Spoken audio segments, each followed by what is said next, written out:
It's bigger than women. I think a lot of guys, especially in MGTOW, and myself included for a little while, we get so caught up in our disappointment with women and how we feel like they have failed us and they have failed society and their behavior is, disgusting and despicable, and we feel like we need to shame them or punish them or disown them or ignore them in the hopes that one day they will, realize their mistake and, get their act together and figure it out. And I just want to let you know, not only is that never going to happen, in the West, it's just too late for that. Number two, it's much bigger than women, right? Because you got to understand, women are really just, at this point, they are just confused children, right? They are just scared, angry, confused children. They're not your equal. And, as men, we have to take responsibility, for what's going on. Not in a sense that we need to fix it. It's really not your job to fix women in America, because the laws are so against you, and women are so way too brainwashed, way too mind controlled to even be saved. Not to mention, we live in a society that promotes their every childish act. Every time you try to teach them to do something good, they have society, everyone pressuring them to do the exact opposite. So here's the thing. When I say it's much bigger than women, at the end of the day, the bad guy, the culprit behind this society we live in is men, right? And Mr. Jones, probably my best mentor ever, talked about this in one of his videos. It's men who create these laws. It's men who funded feminism and brainwashed these women. Let me tell you how the hierarchy works, right? This is the pecking order. It's your everyday man like me and you. We're at the bottom, right? We are lower than dirt, right? Then you've got women above us. They are like the supervisors, the enforcers. They make sure that to funnel our money back into the government, back into the economy. They divorce us, they take our money. You have men who are, simps and tricks who give their money to women. So they act as like the supervisors, making sure we are in order. They're like the HR lady or something, the HR department. They're making sure we're doing everything the company wants, right?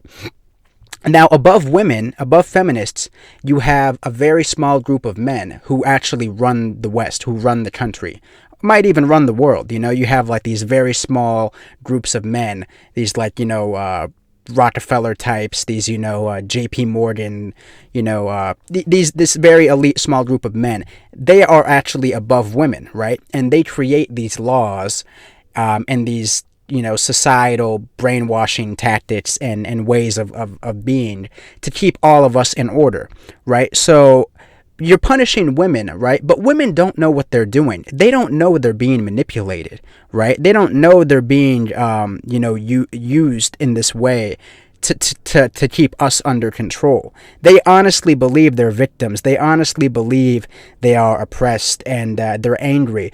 Now, here's the thing. It is not your job to save any of these women, right? It is not your job to... The mind control is too strong. The laws, everything is just too powerful. But don't hate them either. Don't attack them. Don't waste your energy trying to punish them. Because you're only giving yourself the same cancer they have when you try to... There's no reasoning with them. All you need to do is just pity them, have love for them, and let them die the slow death that they're going to die by, absorbing this feminism and absorbing this culture and being raised the way they were.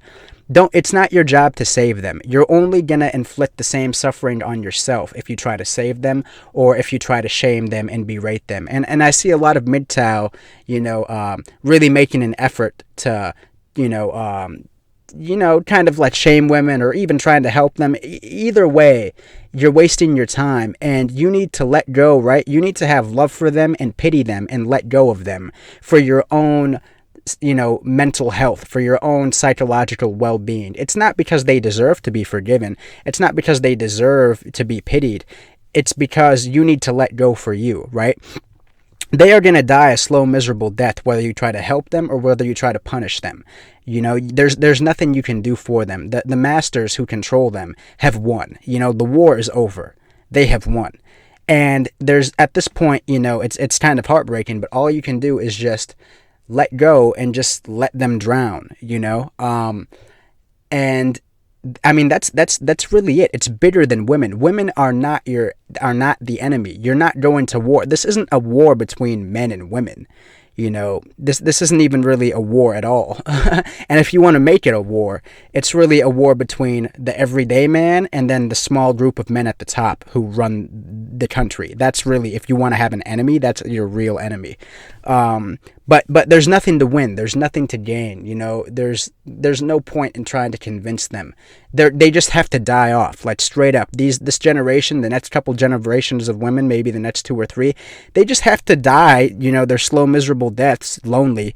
Because they are so engulfed in this toxic way of thinking. And, hopefully in 30, 40 years, maybe, the generations will change. I really don't see it happening, honestly. I think everything is the way it's supposed to be. But the moral of the story is, women aren't your enemy. They're not your equal. They're not as smart as you. They don't have the long-term thinking capacity that you as men have. They don't think 20 steps ahead of us. I mean, they don't think 20 steps ahead like we do. We think like chess players.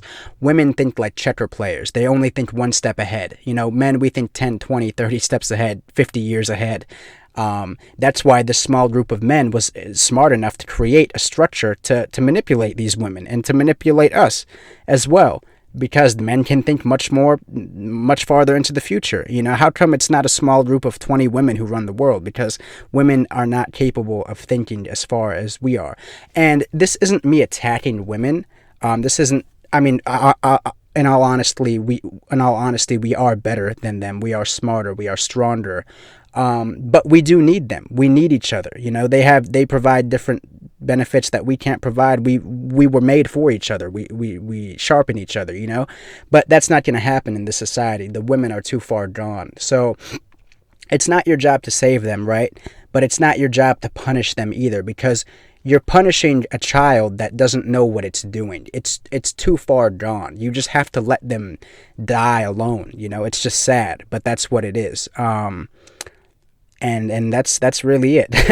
So just remember that you just need to let go, love, and forgive, and move on, and you'll have a lot more peace that way.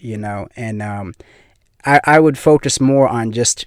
I think we're at a stage where men in MGTOW need to really focus more on just talking to each other and building each other up and helping each other create, good social circles and good opportunities. I think we're past the point where we need to just be bashing women and talking about how much of sluts and whores they are, and that's been beaten into the ground so much. I feel like we're at a point now where we need to start healing and growing, together, because we're not going to have them here. You're not going to have like women here anymore. But and beating them into the ground, that horse is so dead. It's time. I don't know. I just feel like it's time to start moving towards something more positive for us. Not even for them, but at least just for us. So, yeah, it's much bigger than women.